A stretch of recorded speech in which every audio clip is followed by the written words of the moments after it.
legenda Jaka Tarub. Pada zaman dahulu di sebuah desa di tepi hutan, tepatnya di daerah Jawa Tengah, hiduplah seorang pemuda tampan yang bernama Jaka Tarub. Dia adalah pemuda yang rajin bekerja dan gemar berburu. Pada suatu hari, ketika Jaka Tarub sedang mencari buruannya di hutan, tiba-tiba datanglah dua gadis desa yang menghampiri Jaka Tarub. Lalu dia berkata, "Wahai Jaka Tarub, apakah kau tidak capek bekerja terus?" Jaka Tarub pun hanya bisa diam dan melanjuti mencari buruannya di hutan. Tetapi selama seharian, Jaka Tarub belum menemukan buruannya di hutan. Tapi karena Jaka Tarub tak mudah menyerah, Jaka Tarub pun melanjuti perjalanannya ke dalam hutan. Seketika dia melanjuti perjalanannya ke dalam hutan, dia mendengar suara wanita sedang berbincang-bincang. Tetapi Jaka Tarub tidak mengetahui sumber suara tersebut dari mana.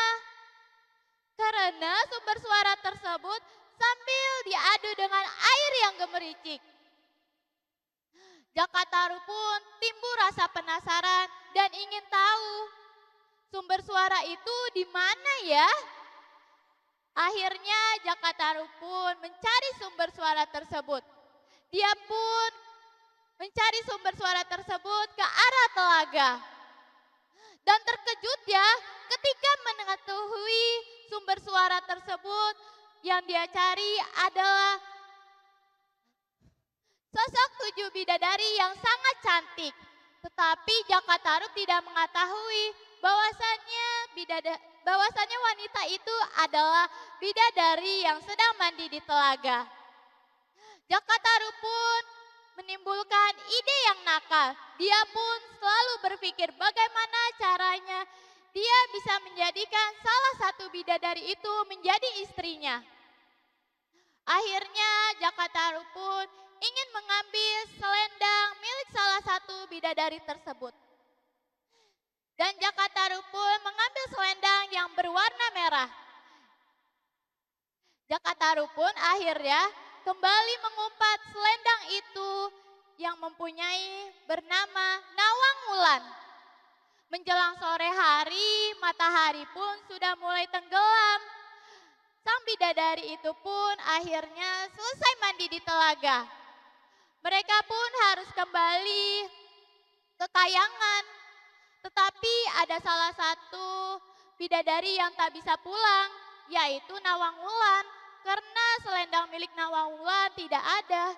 Wahai teman-teman, aku sepertinya tadi meletakkan selendangku di atas batu bersama selendang kalian. Tetapi kenapa selendangku tidak ada? Dan mereka pun ikut mencari selendang milik Nawang Wulan. Tetapi karena hari sudah mulai gelap, sang bidadari lainnya pun harus pulang ke kayangan. Mereka pun meninggalkan Nawang Wulan sendirian. Wahai Nawang Wulan, kau jaga dirimu baik-baik di sini ya. Aku ingin pergi ke kayangan, segera pulang. Akhirnya Nawang Wulan pun sendirian. Dan Nawang Wulan pun merasa sedih ketika teman-temannya pergi untuk pulang. Dan tiba-tiba datanglah sosok pahlawan yang menghampiri Nawang Wulan.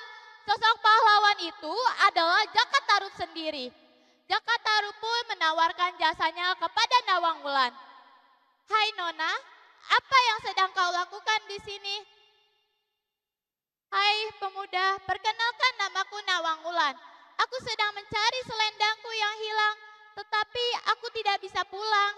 Akhirnya Jaka Tarub pun menawarkan Nawang Wulan pulang ke rumah Jaka Tarub. Tak lama mereka pun pulang dan akhirnya mereka pun menikah. Nawang Wulan pun harus hidup selayaknya manusia biasa, mencuci, memasak, dan membereskan rumah. Karena Nawang Wulan adalah sang bidadari, maka dia bisa menggunakan kekuatan dia untuk memasak nasi. Dia pun hanya memasukkan sebutir biji ke dalam sebuah periuk. Nawang Wulan pun akhirnya bisa menjadikan nasi sebuah periuk itu menjadi nasi yang cukup untuk satu keluarga. Tetapi Nawang Wulan selalu berpesan kepada Jakatarup untuk tidak membuka masakan Nawang Wulan. Dikarenakan kalau dibuka nanti Nawang Wulan akan kehilangan kesaktian punya dia. Ketika itu tak lama Nawang Wulan pun dikaruniai sebuah anak perempuan yang bernama Nawangsi. Nawang Wulan pun menitipkan kepada Jakatarup untuk menjaga Nawangsi. Sedangkan Nawang Wulan sedang memasak dan mencuci pakaian mereka. Seketika Nawang Wulan ingin mencuci pakaian mereka dan Nawang Wulan pun menitipkan masakannya kepada Jakatarup. Dia pun berpesan, jangan sekali-sekali engkau membuka masakanku. Tetapi karena Jakatarup penasaran, apa ya diisi dalam periuk itu? Karena Nawang Wulan selalu melarang Jakatarup untuk membuka nasi dalam periuk itu. Dan Jakatarup pun bergegas ke dapur untuk membuka masakan Nawang Wulan. Dia pun terkejut karena selama ini Nawang Wulan hanya memasak sebutir padi. Nawang Wulan pun terkaget seketika dia pulang, masakannya sudah terbuka. Dan akhirnya kehilangan kesaktian Nawang Wulan. Karena ulah Jakatarup sendiri. Dan Nawang Wulan pun merasa marah kepada Jakatarup. Karena Nawang Wulan sudah menitipkan pesan, jangan sekali-sekali engkau membuka masakanku. Akhirnya Nawang Wulan harus memasak nasi seperti manusia biasa. Dan ternyata Nawang Wulan pun berkata, andai saja kekuatanku masih ada, aku tidak akan bekerja seperti ini.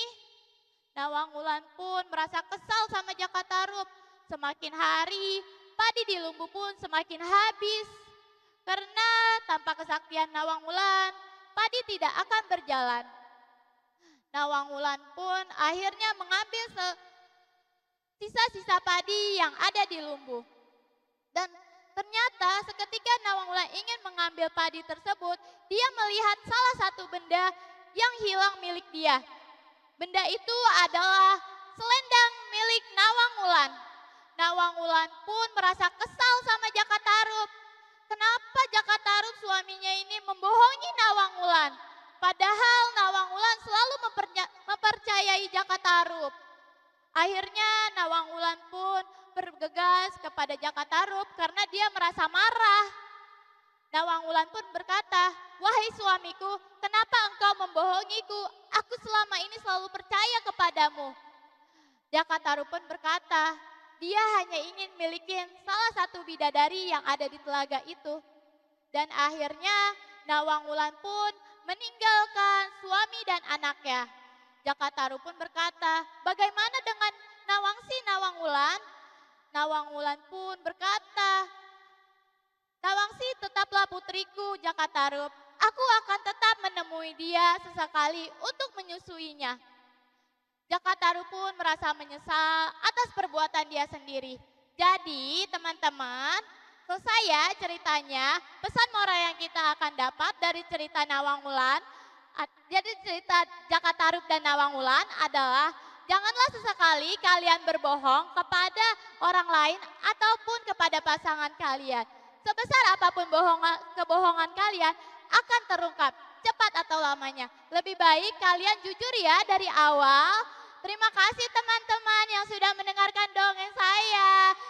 Maaf ya kalau ada kekurangannya. Wassalamualaikum warahmatullahi wabarakatuh.